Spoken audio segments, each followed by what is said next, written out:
And then in the middle of the night, we got an email, A text. that the firm had filed for bankruptcy. Bankruptcy. Bankruptcy. Bankruptcy. It's bankruptcy.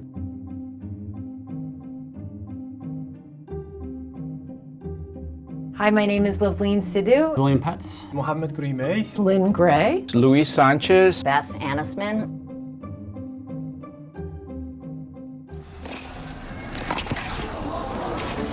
One week before, the US Open was taking place, and a lot of senior people were there watching the game, and I was there.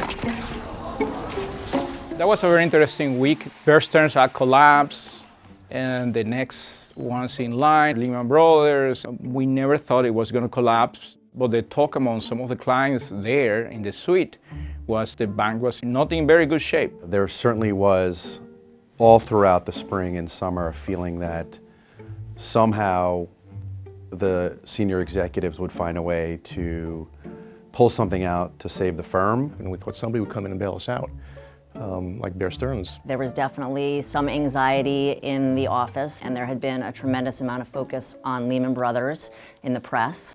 I personally thought we were going to be merged. We had gone through the LTCM, long-term capital management, Russia crisis, and we survived. The constant ringing of phones. So that's a very vivid memory. With people, clients, trying to get information, and we could not talk to them because we did not know.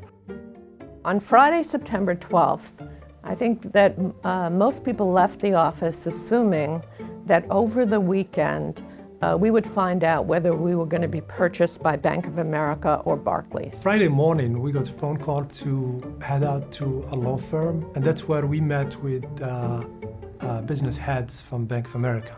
And essentially, they were doing due diligence on us. And I kind of heard in the hallways while I was working on other things. Rumors about Bank of America. Barclays in particular. Anyone who we could talk with, we talk with. So we thought there is some sort of bailout. There was no expectation that the firm was going to file for bankruptcy. The stock started to go lower and lower, and a lot of us thought we should buy more stock because there's no way it's going to get lower. I felt, a little bit like you feel when you have a family member in the hospital.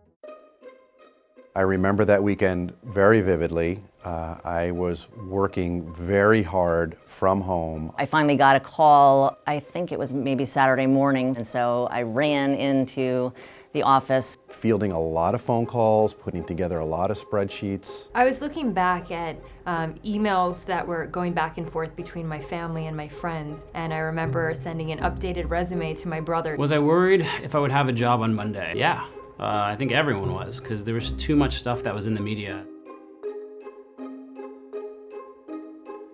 Well, that Sunday is a day that live in infamy. Then Sunday, I ran the race for the cure in Central Park, and as soon as the race was over, actually I was walking back to my apartment, and I got a phone call from one of the senior managers. He asked me to come to the office. He was calling from the Fed. Early part of the day, we had felt that there was going to be a deal with Barclays, and we were going to be saved. The reason I had to go back to the office was to start printing out lists of our partners on all of our real estate investments, because the way the deals went, if we were acquired, the other partner had to tell the other partner who they were dealing with going forward. We had to get the British regulator to agree, and Alistair Darling, he didn't want this cancer to go to the UK. Later that afternoon, around 3 or 4 o'clock, I stopped getting phone calls, and I remember my wife came in and said, what's going on? And I said to her, I remember this, I think Lehman is history. We got an email from the head of the group, and he was calling us to meet. I started printing out those documents, and then all of a sudden, the guy who called me came in and said, stop printing. We all met there. These are some of the people in my group, and we were having drinks, and I guess at some point we were feeling that this nightmare is going to be over soon, and I'm here, a few pounds heavier. And I said, why? And he said, Bank of America is not buying us. Looks like they're buying Merrill Lynch. And Barclays, the FSA has stated that Barclays cannot buy us without shareholder approval. And so all of a sudden, what was, I wouldn't say celebration, but we were really happy, turned into there's no one. Also, we're told that there is a possibility that we might not have access to the building the day after. So that's why a lot of people, those who could, raced to 745 7th Avenue. I went home, turned on the TV, watched all the people with boxes leaving the building. When I got back to the floor, to the trading floor, which usually is empty on a Sunday, it was packed. Explain the mood for me. I mean, you know, the idea. People are drinking beer and smoking inside. And so that was the surreal event for us. And so what is the feeling? Is the feeling that bankruptcy is inevitable now? Is that the concern? I think so. And then in the middle of the night, we got an email A text. that the firm had filed for bankruptcy. Bankruptcy. So I was there when that email was being drafted. Our counsel, they had to put together probably the quickest bankruptcy papers ever done, ironically for the largest bankruptcy in the history of the world.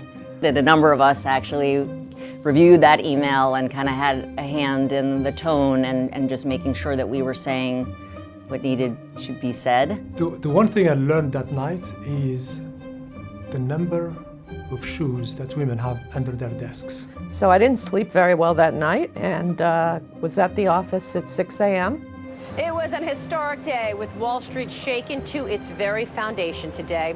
And even the health of the most trusted firms are now being called into question. I got up on Monday morning, put my suit on, got on Metro North, went to the city, just like any other day, and I didn't know if I had a job. That morning, everybody was going in the building. I actually graduated in 2008 and had 6 weeks of training with Lehman before I started full-time, and my first day on the job was actually September 15th, which was the bankruptcy. Our manager brought us into a room and just said we went bankrupt. I think I was like 22 at the time. Well, what does bankruptcy mean? And we were just crying. Really just, we were all in a state of shock. I also was concerned we wouldn't have internet access, they'd turn off the lights. It was like an organized anarchy. People were posting pictures of Dick Fuld and this CFO, COO, and people were putting all kind of jokes under the pictures.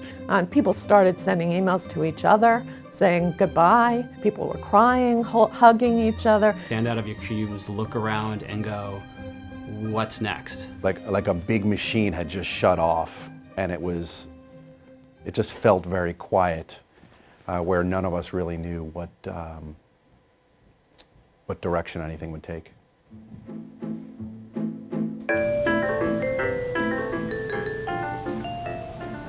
Yeah, this video is just walking out of Lehman Brothers the last day that Lehman was Lehman.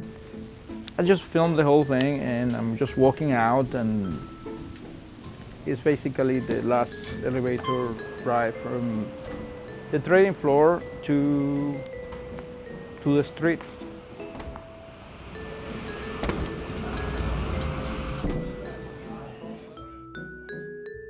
At the end of that day, I was walking down the street to meet some friends for a drink, and a homeless guy came over to me and asked me for money.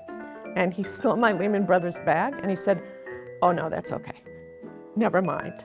Lehman was very much a family. A family. It was a wonderful place to work. Excellent culture. Super creative bank, very progressive. And that's why people stayed there a very long time. I was there for 10 years, and most people thought I had just joined, because people around me, some of them had been there for 20 years, 25 years. I loved working there. And you really felt like you were part of something very special. I think about just how kind everyone was to each other. So in essence, it was a family. And because of that, we are still a very close community. And over and over, I have heard people say that they are happy where they are, but it's not Lehman.